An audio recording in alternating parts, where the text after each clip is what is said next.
केंद्र सरकार वक्फ बोर्ड पर लगाम लगाने जा रही है। वक्फ बोर्ड एक्ट संशोधन बिल संसद में पेश हो सकता है। पीछे बीते कुछ सालों में वक्फ बोर्ड से जुड़ी खबरों की बाढ़ सी आ गई। ये मामला अदालत की चौखट से निकलकर लोकतंत्र के मंदिर यानी संसद पहुंच गया है। हर सिक्के के दो पहलू होते हैं। एक और वक्फ बोर्ड की मनमानियों के चर्चे हैं, दूसरी ओर इसके पैरोकार संशोधन होने पर आर पार की चेतावनी दे रहे हैं। कुछ कट्टरपंथी तो इतना भड़क गए मानो ईंट से ईंट बजा देने की धमकी दे रहे हैं।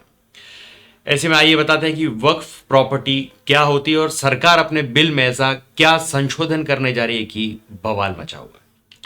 टीवाई की एक रिपोर्ट के मुताबिक केंद्रीय कैबिनेट की बैठक में वक्फ एक्ट में 40 बदलाव पर चर्चा हो चुकी है। इसके साथ ये भी कहा गया है कि अगर वक्फ बोर्ड किसी भी प्रॉपर्टी पर दावा करता है तो उसका अनिवार्य तौर पर वेरिफिकेशन होगा। वहीं अगर किसी प्रॉपर्टी को लेकर वक्फ बोर्ड और किसी व्यक्ति या संस्था के बीच विवाद चल रहा है तो उसका भी वेरिफिकेशन कराया जाएगा। पूरे देश में वक्फ एक्ट के विरोध की वजह उसकी वो धारा है जिसे लोग संविधान विरोधी बता रहे हैं। दरअसल वक्फ एक्ट का एक सेक्शन कहता है कि इसके फैसले को हाई कोर्ट या सुप्रीम कोर्ट में भी चुनौती नहीं दी जा सकती। तो आइए जानते हैं क्या होता है वक्फ बोर्ड और वक्फ प्रॉपर्टी। वक्फ की बात करें तो यह अरबी भाषा का शब्द है। कोई भी मुसलमान अपनी जमीन, मकान या कोई भी कीमती चीज वक्फ को दान कर सकता है। यही वक्फ प्रॉपर्टी मानी जाती है। आगे वक्फ प्रॉपर्टी की देखभाल और मेंटेनेंस की जिम्मेदारी स्थानीय स्तर से लेकर राष्ट्रीय स्तर तक वक्फ बोर्ड से जुड़े लोगों की होती है। देश के पहले प्रधानमंत्री नेहरू ने 1954 में वक्फ एक्ट बनाया था। 1995 में नए कानून से हर राज्य में वक्फ बोर्ड बनाने की अनुमति मिली। आज उत्तर प्रदेश से लेकर तमिलनाडु तक करीब 30 वक्फ बोर्ड है। वक्फ बोर्ड एक्ट की बात करें तो पहले भी 1995 और 2013 में इसमें संशोधन हो चुका है। भारत सरकार और रेलवे के बाद वक्फ बोर्ड देश का तीसरा सबसे बड़ा जमींदार यानी जमीनों का मालिक है। दरअसल वक्फ बोर्ड को अभी अधिकार दिया गया है कि वह किसी भी संपत्ति की जांच कर सकता है और अगर वो किसी संपत्ति पर अपना दावा करते तो इसे पलटना मुश्किल हो जाता है।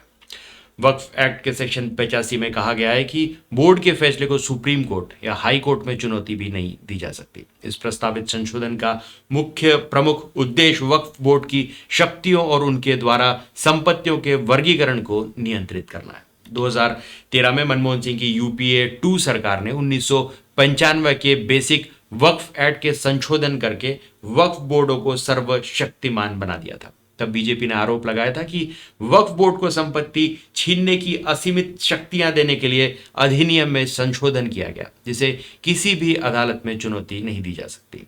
साफ है कि एक धार्मिक संस्था को असीमित ताकत दी गई जिसने वादी में पैरों में ऐसी बेड़ियां डाल दी कि वो बेचारा अदालत से इंसाफ मांगने भी नहीं जा सकता था। देश की किसी भी अन्य धार्मिक संस्था के पास इतनी ताकत आज भी नहीं है जितनी वक्फ बोर्ड अधिनियम 1995 की धारा 3 वक्फ बोर्ड को दी गई है। इस धारा 3 के मुताबिक अगर वक्फ बोर्ड सोचता है कि भूमि किसी मुसलमान की है तो यह वक्फ की संपत्ति है। वक्फ को इस बारे में कोई सबूत देने की जरूरत नहीं कि उन्हें क्यों लगता है कि जमीन उनके स्वामित्व में आती है।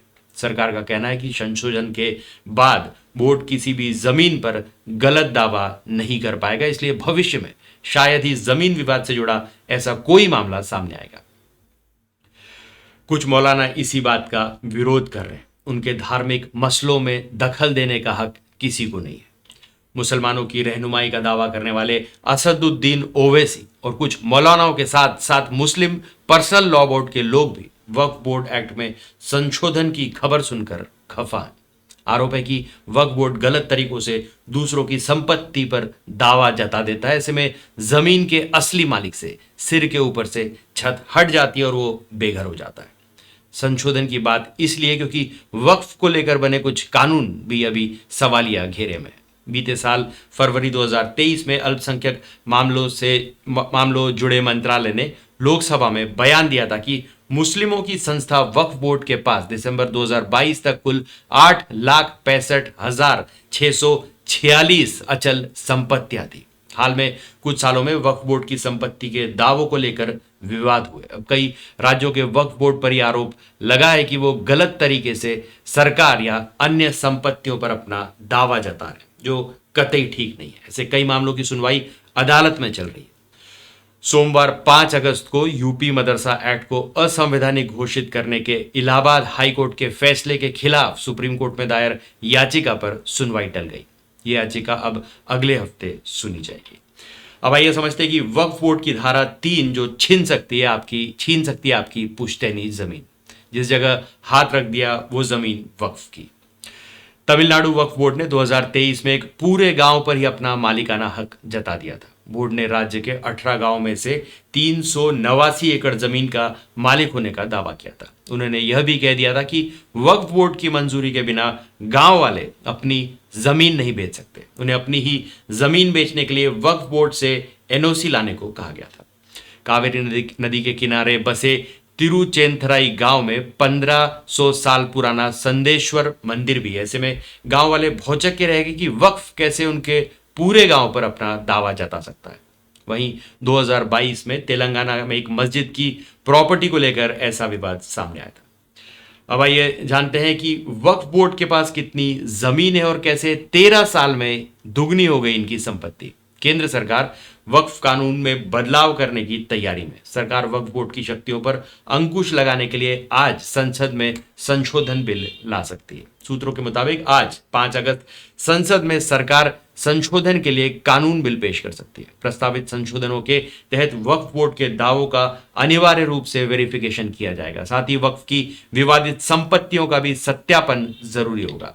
संशोधनों के जरिए केंद्र सरकार वक्फ बोर्ड की अनियंत्रित ताकत को खत्म करना चाहती है। किसी भी संपत्ति को अपनी संपत्ति कहने के इस अनियंत्रित अधिकार में कटौती की जा सकती है। मौजूदा अधिनियम में 40 संशोधन का प्रस्ताव है, लेकिन क्या आप जानते हैं कि आखिर वक्फ बोर्ड क्या है और ये कैसे काम कर सकता है? इसके साथ ही वक्फ बोर्ड के पास कितनी संपत्ति, जमीन के मामले में वक्फ बोर्ड सेना और रेलवे के बाद तीसरी सबसे बड़ी संस्था है।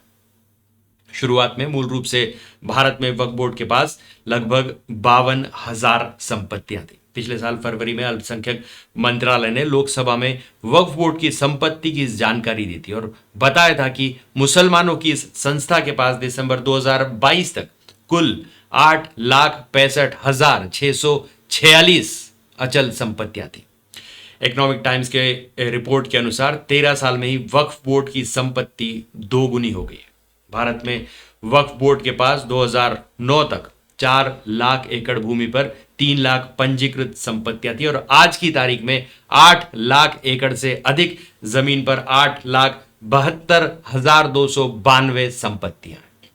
ये तो वक्फ बोर्ड प्रॉपर्टी का विवाद आजादी मिलने के पहले लंदन पहुंचा था। वहां 4 जजों की बेंच ने वक्फ को ही अवैध करार दे दिया था। हालांकि तब के उस फैसले को ब्रिटिश भारत की सरकार ने नहीं माना था। मुसलमान वक्फ वैलिडेटिंग एक्ट 1913 लाकर वक्फ बोर्ड को बचा लिया गया। यूपी में जब भी वक्फ बोर्ड ने बड़े पैमाने पर संपत्तियों पर दावा जताया है तो बवाल मच गया।